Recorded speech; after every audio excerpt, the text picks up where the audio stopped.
যুবভারতী ক্রীড়াঙ্গনে মেসির অনুষ্ঠানে বিশৃঙ্খলার জল এবার গড়িয়েছে কলকাতা হাইকোর্ট পর্যন্ত। কলকাতা হাইকোর্টে ইতিমধ্যেই জনস্বার্থ মামলা দায়েরের আর্জি জানিয়েছেন আইনজীবী। কথা বলবো, আমাদের প্রতিনিধি সৌভিক মজুমদার রয়েছেন আমাদের সঙ্গে। সৌভিক, কি জানা যাচ্ছে?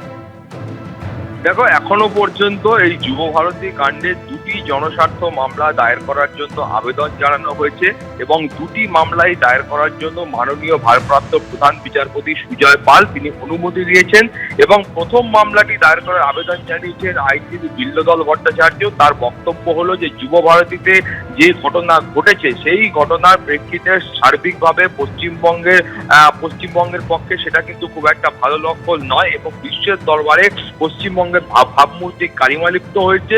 অতএব অবিলম্বে কলকাতা হাইকোর্ট পদক্ষেপ করুন এবং এই গোটা বিষয়টার একটা সুস্পষ্ট ইনভেস্টিগেশন হওয়ার প্রয়োজন রয়েছে এবং সেই কারণেই তিনি এই আবেদন জানিয়েছেন।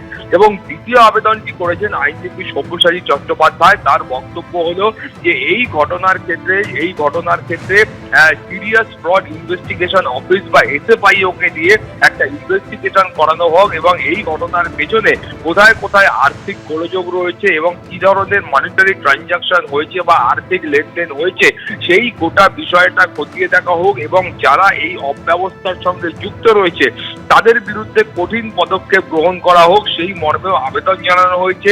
তার পাশাপাশি তুমি জানো যে ইতিমধ্যেই অবসরপ্রাপ্ত বিচারপতি কলকাতা হাইকোর্টের অসীম কুমার রায়কে দিয়ে একটি তদন্ত কমিটি গঠন করা হয়েছে।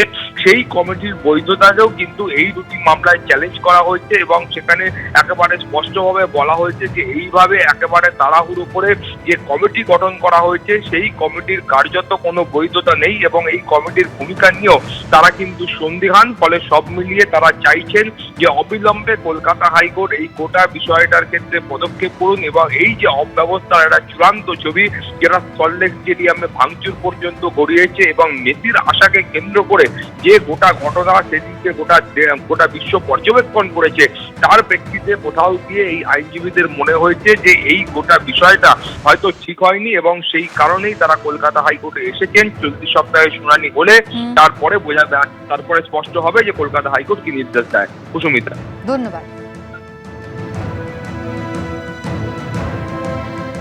শনিবারের এই ঘটনায় শয়ে শয়ে দর্শকরা মাঠে নেমে পড়েছিলেন, ভাঙচুর চালিয়েছিলেন, আগুন লাগিয়েছিলেন, তাণ্ডব করেছিলেন। আর সেই ঘটনায় এবার দুই দর্শককে পুলিশ গ্রেফতার করলো। যুবভারতী স্টেডিয়াম ভাঙচুরের ঘটনায় এই দুজনকে গ্রেফতার করা হয়েছে। পার্থপ্রতিম ঘোষ আমাদের প্রতিনিধি সরাসরি রয়েছেন আমাদের সঙ্গে। পার্থ, যে দুজনকে গ্রেফতার করা হয়েছে কি তাদের পরিচয়, তাদের বিরুদ্ধে কি অভিযোগ?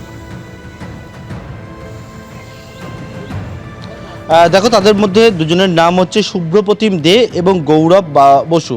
এই শুভ্রপ্রতিম দে এবং গৌরব বসু যাদেরকে কিন্তু গ্রেপ্তার করেছে পুলিশ এবং বিভিন্ন ভিডিও ফুটেজ খতিয়ে দেখে তাদেরকে গ্রেপ্তার করা হয়েছে তেমনটাই কিন্তু পুলিশ জানাচ্ছে। আমরা যে জায়গায় দাঁড়িয়ে রয়েছি যুবভারতী ক্রীড়াঙ্গন এবং সেই যুবভারতী ক্রীড়াঙ্গনে একেবারে মেসি যেদিন এসে পৌঁছায় তার পরবর্তীকালে তুমি দেখেছো যে মেসি যখন মাঠ ছেড়ে বেরিয়ে যায় তারপরেই কিন্তু একেবারে দর্শক আসরে যারা ছিলেন তারা কিন্তু উত্তেজিত হয়ে পড়ে এবং ক্ষিপ্ত হয়ে ওঠেন এবং তারপরে স্টেডিয়ামের মধ্যে ভাঙচুরের ঘটনা ঘটে। মাঠের মধ্যে তারা ঢুকে পড়ে, মাঠের মধ্যে চেয়ার বটল সেই সবটা ছোড়ার মতো ঘটনা ঘটে।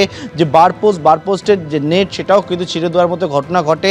বিভিন্ন যে সরঞ্জাম ছিল তাতে অগ্নিসংযোগ থেকে শুরু করে সোফায় আগুন লাগিয়ে দেওয়া, স্পিকার ভেঙে দেওয়া, এইরকম একের পর ঘটনাগুলো ঘটে। একেবারে রণক্ষেত্রে চেয়ার নেয় যুবভারতী ক্রীড়াঙ্গন এবং সেই ঘটনায় পুলিশ জানাচ্ছে দুটি FIR হয়েছে মোট।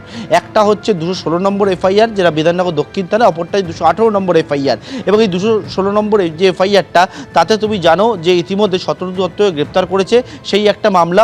উল্টো দিকে হচ্ছে আননোনের এগেনস্টে ভ্যান্ডালিজমের একটা পুলিশ স্বতঃপ্রণীত মামলা করে যেটা 218 নম্বর FIR। এই 218 নম্বর FIR-এ এই দুজনকে যারা দর্শক আসনে ছিল এবং সেই দিন তারা মাঠের মধ্যে উপস্থিত ছিল এবং পুলিশ জানাচ্ছে ভিডিও ফুটেজ খতিয়ে দেখে তাদের ভূমিকা কিন্তু স্পষ্ট হয়েছে এবং তারপরে তাদের গ্রেপ্তার করা হয়েছে। এইরকম অনেকেই চিহ্নিত করেছে পুলিশ, তেমনটাই পুলিশের তরফ থেকে বলা হচ্ছে যারা এই ভাঙচুরের ঘটনার সঙ্গে যুক্ত। অর্থাৎ একদিকে কীভাবে এই গোটা ঘটনাটি ঘটলো, কীভাবে এই অপ্রীতিকর পরিস্থিতি তৈরি হলো এবং মিসম্যানেজমেন্ট একটা যেমন রয়েছে, অপরদিকে ভাঙচুরের ঘটনা দুটি ঘটনাতেই পুলিশ তদন্ত করছে এবং দ্বিতীয় যে ঘটনা অর্থাৎ ভাঙচুরের ঘটনা সেই ঘটনায় দুই দর্শককে গ্রেপ্তার করেছে বিধাননগর দক্ষিণ থানার পুলিশ। এবিপি আনন্দ, এগিয়ে থাকে, এগিয়ে রাখে।